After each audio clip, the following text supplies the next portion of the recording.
over their partner. Right. So the difference between the violence that arises from post-traumatic stress disorder is that it's uncontrolled and it's not necessarily a choice. Whereas in domestic violence and relationship violence, there is a conscious decision being made. Very good. Are any of these female vets coming to your resource center for help, Ed? We've been trying to do a lot of outreach for female vets or any veterans that need counseling or want counseling. I think because we're non-military, folks are, and you grow up in the military, it's harder to reach out. But we're really trying to open our doors and let folks know that we're here for them. That'd be great. I was going to ask, do you think alcohol and drugs when people are on dates lessens the inhibitions and it causes people to act out more with people? Do you think that could happen? I definitely think so. Yeah. I mean, I think inhibitions are lessened by any drug or alcohol use, and any behaviors can happen. I don't know that it never causes domestic violence, but when a person has a predisposition to being violent or to being controlling, and they're using drugs or alcohol, number one, from a victim's perspective, it can make them more vulnerable to that kind of assault, verbally or physically. And someone who is more abusive is often more likely to act out in that way when their inhibitions are lowered. If they see that control as part of their makeup, they may do it more. And so, you know, when they use the words like, "Oh, he's not a good drunk," or "she's not a good drunk," or whatever, you know, those terms that we use as we're growing up, I think some of that is connected to that inhibition loss, where people use it in some ways, I think, as an excuse. Well, I have had a few drinks, so it doesn't matter what I do. I can blame it on that. You can start off the date like a gentle person.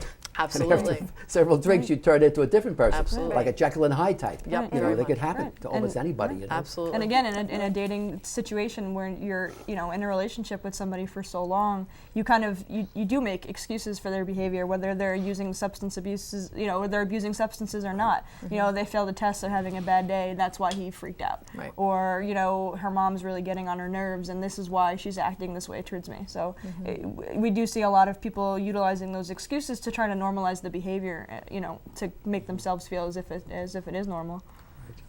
Is there any counseling available for men who are having great problems with date violence? Is there? Where would they go for that, though? Our center, we serve a lot of men who are victims of domestic violence. And again, there's this stigma out there that if it's we think about how can a man be hurt by a woman physically? How could that happen? But it's not just physical violence. It's financial abuse. It's withholding the children. It's exercising any kind of power and control over anybody. So we do serve men, teenage boys, young boys. We serve everybody. And I think what's important to just note here is still about 98% of those that come forward around domestic violence are females. In the last year, we served 150 men and boys at our Women's Center. And what we served about, 1,900 women and girls. And so we don't have specific counselors for men. We have counselors, period. And whoever comes to our door that is truly a victim of domestic violence or dating violence. Also, we also provide counseling for parents of children who have been sexually abused. The non-offending parents come in for counseling. We do art therapy with children who have been physically and sexually abused. That's interesting. And we're also the rape crisis program for the county or in the county. And so sexual assault, child abuse, incest, we provide counseling, longer term therapy, as well as advocacy for those victims as well. So often the dad or the husband or the boyfriend comes in to support the victim of that violence, and they also can receive counseling. Yes, absolutely. And that's why conversations like this are so important, so that males can feel comfortable coming forward and saying, I'm in a relationship and I'm not being treated respectfully and properly, and I need to figure out how I can help myself to get out of it. Right. I remember years ago, they used to have anger management Yes. for men about 12 years ago. I went to a couple of things because of my job. And the men really had legitimate reasons for why they got angry. I could listen to them going around in a circle, Sure. But I think when you use alcohol, it fuels it more. Yes. And the greater anger comes out, and too much violence could come out, But Right. I think it's so right. I mean, I think your connection, especially around the alcohol use or the drug use, I think is a really important piece of our community that we really have to be always aware of. That what we choose to use to adjust the way we see the world, drugs or alcohol, affects how we interact with each other.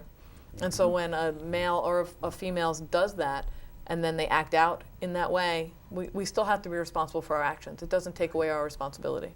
So if anything I choose to do, whether I'm in an altered state or not, is still my responsibility. Sure. Now, if a couple, a young man and woman, let's say there's violence, verbal violence, and they decide to marry, can it turn into physical violence later on? Absolutely. It's too bad. Huh? Yeah.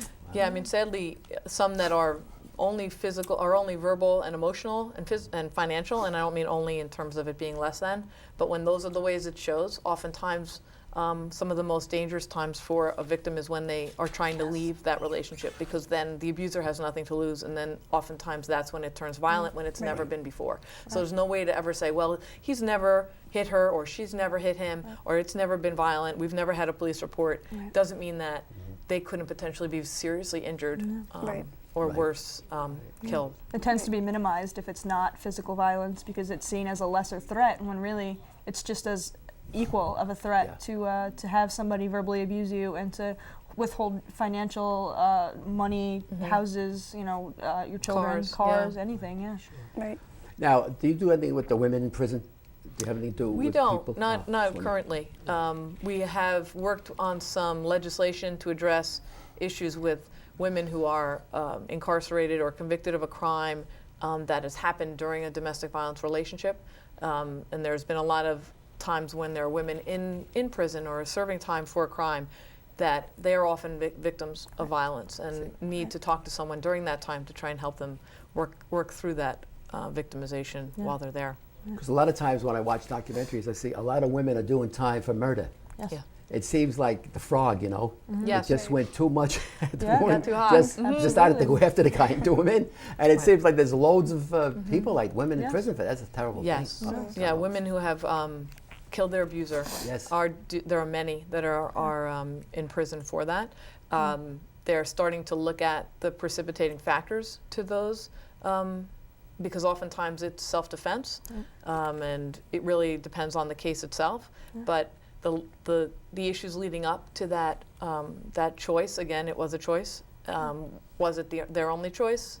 That's always a very difficult conversation to have. But yes, there are many women who are in prison because they killed their abuser. Too bad they didn't get that help before that happened, though, Absolutely. Where they would notice that they're Or being were able to abused. get out. instead Right. of- I mean, and that's the problem too, is that abusers like to control the situation, and they prevent their victims from getting any help, from even consuming food or getting enough sleep. So it really it makes the situation that much worse when you're being watched everywhere you go, or your GPS in your car is rigged, and your conversations, you feel like you don't have anywhere to go. So help isn't an option. So the anger builds up, right?